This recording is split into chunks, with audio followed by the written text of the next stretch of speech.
are quick to take feedback. And the ones that end up at the top of the food chain, that end up going on to that, opening night and getting the ticket to Hollywood and auditioning, watch how they receive feedback. Every one of them pulls it in and takes, you see, it's almost like they absorb it that fast. You know why? The ability to capitalize on your signature strengths and receive feedback is the combination of a peak performer. Now that's what qualifies you to be at the top of the mountain. Add this elusive spiritual factor you and I are talking about, and you start to have the excellence or the atir that Daniel had, Joseph had, Nehemiah. It's a group that are living with receptivity to feedback, which is what we call constraint theory.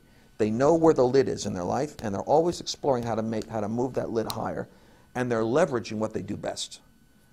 Across the board, I find that with all of the peak performers, before I get to introduce them to Jesus, or if they don't even meet Jesus and we're still in a little waltz together, and I'm still their best coach because I'm using my gifts to help get results in their life no one else can get, because I'm hearing information when I'm working with them. How did you know that? Trust, that's why I'm your coach. But God's talking to me about how to help unfold destiny. The part that I want to really nail, and while I'm thinking about it with you, is the ability to then yield this talent and this feedback receptivity to the Spirit of God produces a force called favor.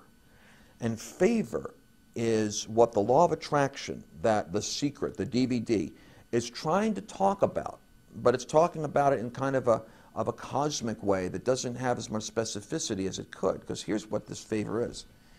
It's a spiritual magnetism that wraps itself around a person who is charged with a divine assignment that they are in the process of unfolding. A person can be doing an assignment and not even be a believer. Because this is a little freaky for my religious friends to think about, but everybody wants to have, like in election time, they want to have some righteous man of God to vote for. Well, if you were alive during the Second World War, the watered-down whiskey drinking, scotch smoking, cigar smoking, backroom dealing of Winston Churchill would not have appealed to most of our spiritual sensitivities. Neville Chamberlain was more the evangelical. He was the clean-cut, teetotaling, peace in our time. But unfortunately, he was the guy that got a war started. God anointed Churchill to end it. So God will put his anointing on kings and rulers because their gifts and calling and talent is for an hour in history. And Churchill's a classic example of someone who was a disappointment if you were looking for a Wigglesworth type of character. But it was the prayers of guys like Wigglesworth, who was a man who raised the dead as a plumber in England, that put Churchill into office. So Lincoln was a disappointment to most of the revivalists because he wouldn't even go to church. History now says Lincoln was the best president we ever had. Well, he was. He was almost like omniscient the way he made decisions, such wisdom. And there's evidence that he became a believer after Gettysburg, but he didn't go into Washington as a believer. And the reason I'm saying this is because God is real. And he's so real, he is in places most people don't look, and he's so infinitely confident, he's even using people most people wouldn't choose. So I can talk to all of them and appreciate where they're at. And when they start moving in their calling, their gifting, and they take feedback, Lincoln, Churchill are characteristics, they move in what Maslow called actualization. They're at the peak of the game. They're using 100% of their God-given capacity in a cause that is larger than themselves.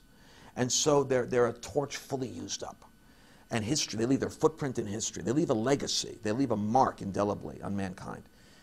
But what makes them fascinating to me is the favor factor. Favor, by my definition, is the attraction of God to you that releases an influence through you so that every resource you need materializes in order to accomplish the assignment God gave you. And so for Lincoln, it was save the Union. For Churchill, it was our finest hour.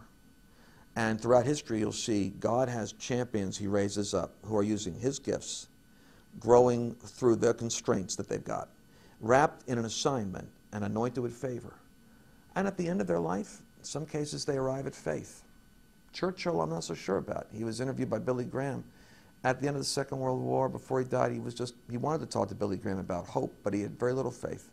He had seen too much.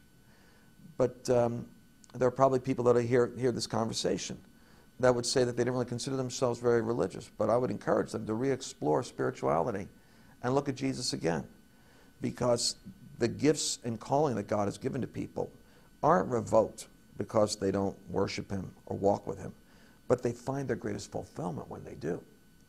So the force of favor, to me, is this mysterious attraction factor that brings the resources, coincidences, divine connections, appointments, finances into proximity so that they find you and you find them. And a series of coincidences, meaningful coincidences, overtake you that when you look back were the key moments in the juncture that put you at the top of a situation.